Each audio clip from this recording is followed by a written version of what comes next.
আমাদের বান্ধবী ললিতা এসছে আর এক্সাম একদমই জঘন্য হয়নি, মোটামুটি হয়েছে। আয় ঘুম যায় ঘুম ধনেশ্বর দিয়ে, আমার নিশা ঘুমিয়ে গেছে বুটো ডালি দিয়ে ভাত খেয়ে।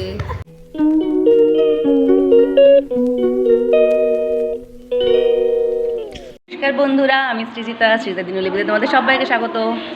সকাল সকাল রেডি হয়ে গেছি এক্সাম দিতে যাবো বলে, সবাই চলেও এসছে। এক্সাম দিয়েছি, এক্সাম হয়তো ফোন অ্যালাউ নেই তাই দেখাতে পারছি না। এক্সাম দিয়েছে তারপরে তোমাদের সঙ্গে কথা হচ্ছে। আমাদের বান্ধবী ললিতা এসছে, ঠিক আছে, ভালো করে পরীক্ষা দিই, নাটক ওরা কর। তো গাইজ এক্সাম দিয়ে চলে এসেছি আর এক্সাম একদমই জঘন্য হয়নি, মোটামুটি হয়েছে। রেজাল্ট বেরালে জানতে পারবে কেমন হয়েছে। যদি খারাপ হয় তাহলে দেখাবো না রেজাল্ট, যদি ভালো হয় তাহলে তোমাদের সঙ্গে অবশ্যই শেয়ার করব। এখন একটু রেস্ট নিই, তারপরে গান্ডে পিন্ডে যখন গিলতে যাব তখন দেখাবো কী গিলবো। তো ভাবলাম আজকে একটু ভাতে জল ঢেলেই খাবো। এমনি আজকে বড়ার তরকারি হয়েছে, এই জন্য খাবো হয়েছে ভাতে জল ঢেলে, তাই জন্য পেঁয়াজ কুচিয়েছে প্রিয়া। এই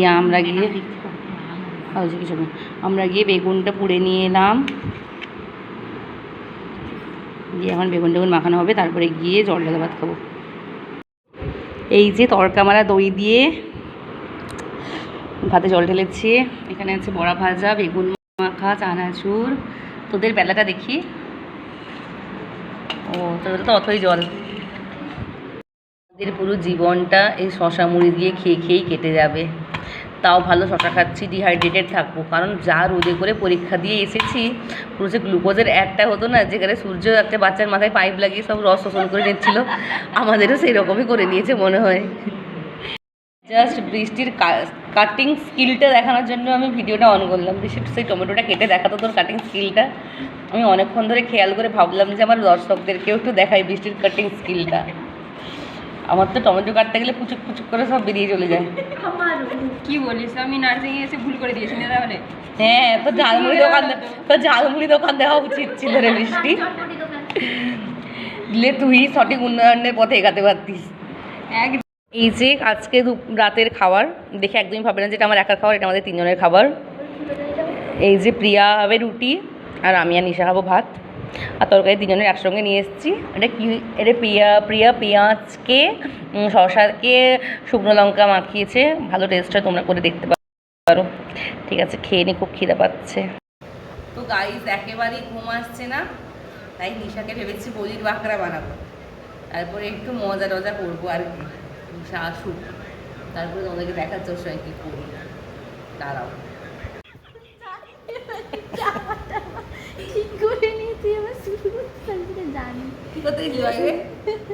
রাত 12টার সময় কি বাইরে এত ফোনে কার সঙ্গে কথা 12টার সময়? হ্যাঁ,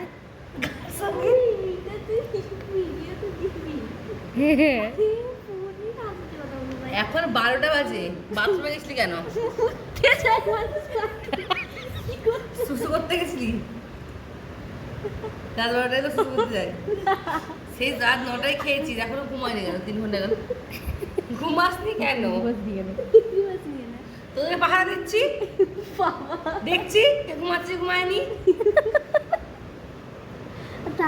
আব্বা ঘুমা, প্রিয়া তার পাতনি তার বিছানায় চাদরটা দিত, আব্বার মাথা উঠে সে বাস বিছানায় চাদরটা দিত প্রিয়া। আবার কি এসব, ঘুমা দে। অতিরিক্ত হয়ে গেছে একদম, বাচ্চা মেয়ে নটায় খেয়েছো, কোথায় শুয়ে পড়বে? মরবি, আয় আয় রে ঘুমায় রে নিশার চোখে আয়, আমার নিশা ঘুমিয়ে যাবে, মার খেয়ে গায়। আয় ঘুম যায় ঘুম ধনেশ্বর দিয়ে, আমার নিশা ঘুমিয়ে গেছে বুটো ডালি দিয়ে ভাত খেয়ে।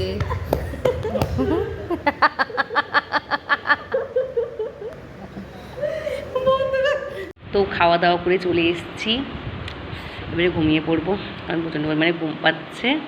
তো যাই হোক, আজকের ভিডিওটা এইটুকুই। ভিডিওটা ভালো লেগে থাকলে লাইক কমেন্ট শেয়ার করে পাশে থেকো, আর চ্যানেলটাকে সাবস্ক্রাইব করে বেল আইকন প্রেস করে দিও। আর তোমরা যারা আমার ফেসবুক থেকে আমাকে দেখছো তারা প্লিজ ভিডিওটা শেয়ার করে দিও আর পেজটাকে ফলো করে দিও। Thanks for watching.